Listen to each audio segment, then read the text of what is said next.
Hi guys, welcome back to another video. In this video, I'll show you how to create a drop-down list in Google Sheets. First, select the cell or range where you want to drop down.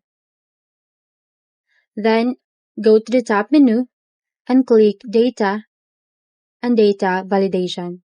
On the right side, the Data Validation Rules panel will appear.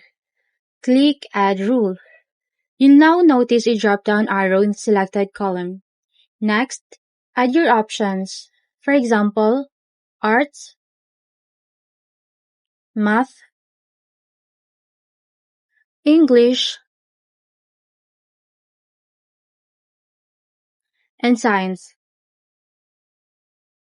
Once you're done, click Done. Now, whenever you click on that cell, you'll be able to choose a value directly from the drop-down list. This is a great way to keep your data consistent and easy to manage. And that's how to create a drop-down list in Google Sheets.